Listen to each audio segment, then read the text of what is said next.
Ottawa, Ontario, AP, Ontario's Conservative Premier called Friday for demonstrators to end the occupation of Ottawa, while the crowdfunding site GoFundMe said it would refund or redirect to charities the vast majority of millions raised by demonstrators protesting COVID-19 measures in the Canadian capital.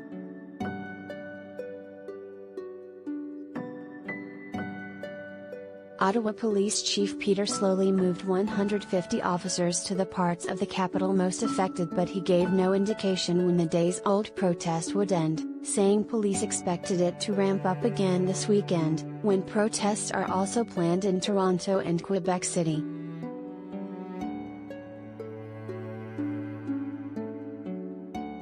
"It's not a protest anymore.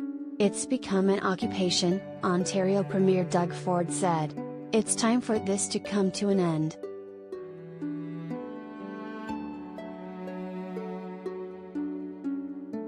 Ford said the province is very close to getting back to normal in the pandemic and protests are a constitutional right, but he said an occupation is unacceptable.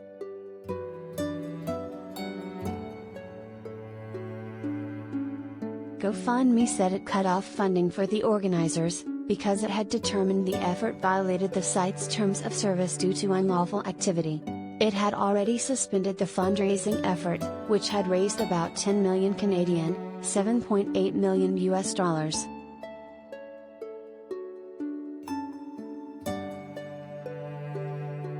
"We now have evidence from law enforcement that the previously peaceful demonstration has become an occupation, with police reports of violence and other unlawful activity," GoFundMe said in a statement.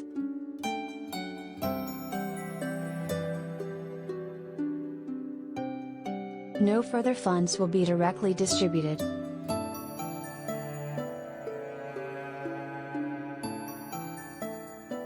Sloly acknowledged trust has been impacted as Ottawa residents are furious with the blaring horns, traffic gridlock and harassment they have faced. Many complain police have done little and they call it an occupation.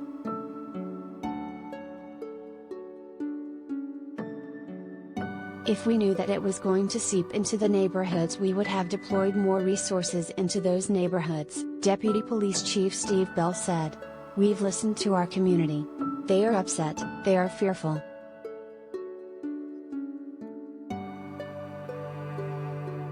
Thousands of protesters railing against vaccine mandates and other COVID-19 restrictions descended on the capital last weekend, deliberately blocking traffic around Parliament Hill. Police estimate about 250 remained, but Bell said they expected 300 to 400 more trucks this weekend and more than 1,000 protesters on foot. He said up to 1,000 counter-protesters were expected as well.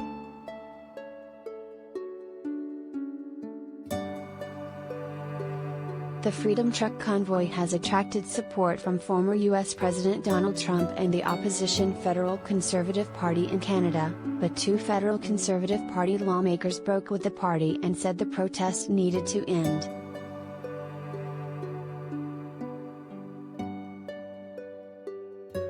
"I spent the week undergoing the siege of Ottawa," Conservative lawmaker Pierre Poilievre tweeted.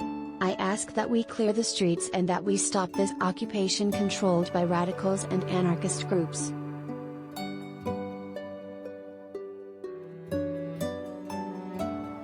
Senator Dennis Patterson quit the Conservative caucus.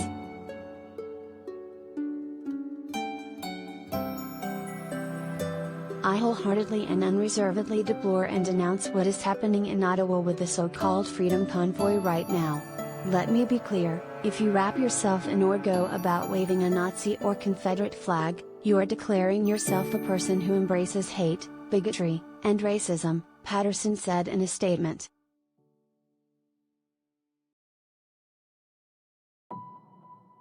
The Conservative Party ousted its moderate party leader this week and the interim leader has voiced support for the protesters.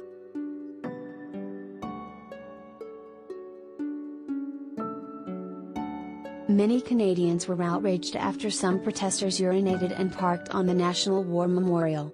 One danced on the tomb of the unknown soldier. A number carried signs and flags with swastikas.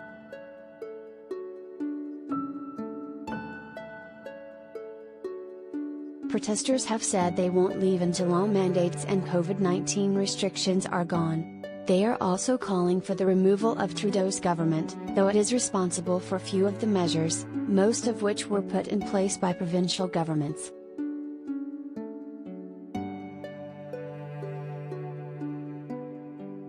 Late Thursday, Federal Public Safety Minister Marco Mendicino said the Royal Canadian Mounted Police had approved the mayor's request for the National Police Force to support city police.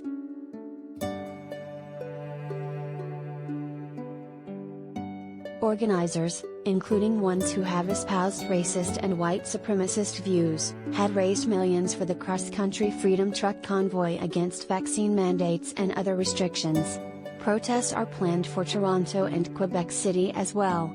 Toronto police closed a street south of the provincial legislature where major 5 hospitals are located. A convoy of semi-tractor trucks set up north of the legislature Friday evening.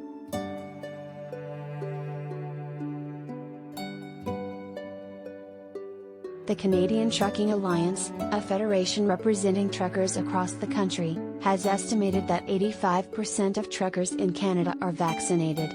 It opposes the protest.